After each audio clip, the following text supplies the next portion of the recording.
Yun, bumiyahe nga ako papuntang DRT. Pag nagmo-motor ka kasi, tapos taga Bulacan ka, hindi pwedeng hindi mo ito puntahan. Kasi di ba? Siyempre, picture sa Arco. Tapos nung excuse me po. Garga. Tapos may nakita akong park malapit sa may Arco. Yung pwedeng tumambay dito eh. Maganda siguro dito tumambay pag gabi. Kasi ang ganda ng dito. Kaso konti lang yung tubig dahil summer eh. Tagtuyot eh. Kaya pag tagtuyot, tuyot ka. Yan ang mga rock formation dito eh. Yan o. Paka-stig. Yan o. Ganda ng kung medyo maganda siguro yung agos ng tubig. Yan. Kasi pagka yan. Yan. Yung nga pala, kung puntahan yung Mount Brihino sa Barangay Sapang Bulak, Sitio Pinag-agawan.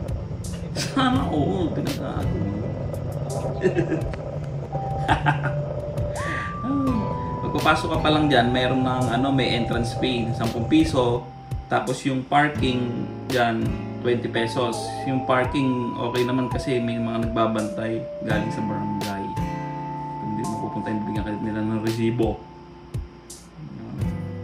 Yung Mount Brihino nga pala, ang isa siyang resorts farm. Resort farm lang dapat. Na may 360 overlooking view ng Sierra Madre. Yan, napakaganda ng tanawin dyan.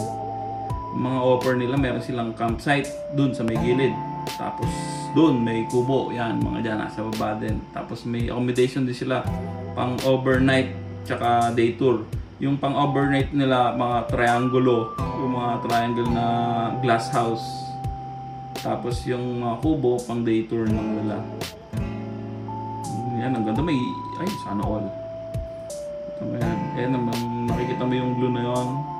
Bahayan.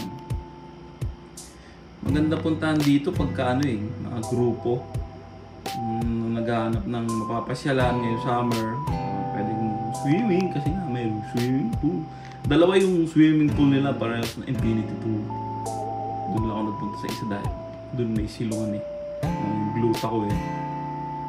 Maganda rin sa mga solo rider na katulad ko na mahiling magkwan, nature tripping. Yan lang. Yung pagpunta nga dito, saglit lang. Pagbiyahe ka, malapit-lapit lang naman siya pagka galing ka ng Malolos. Diba? Tapos ang kagandahan lang nito, pagka nagbayad ka na may entrance fee sila, 100, pwede mo nang gawin lahat. Tapos pag mag-rent ka ng cottage, syempre. Tapos iba't ibang rate lang din. Maganda pagka mayroon kang dalang sariling tent. Pero syempre pag pupunta ka dyan, hapon na. Dahil pag nag-tent ka dyan, pag nag-tent ka dyan ng tagali, parang sinusunog sa yung mga kalaban ni God.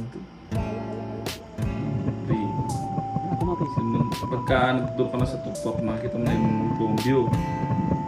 Lalakad na pababa. Pero dapat dito, mataga akong maglakad. Kasi wala nang tricycle. Ganda naman dyan. Enjoy lang. Enjoy yan. Pakinggan kayo sa akin? Enjoy. Okay.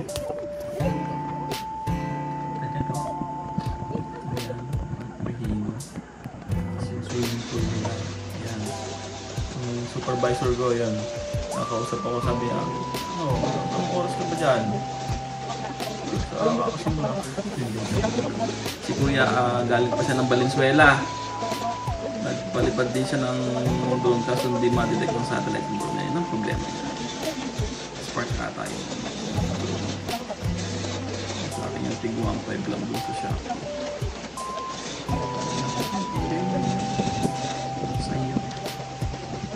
Saya.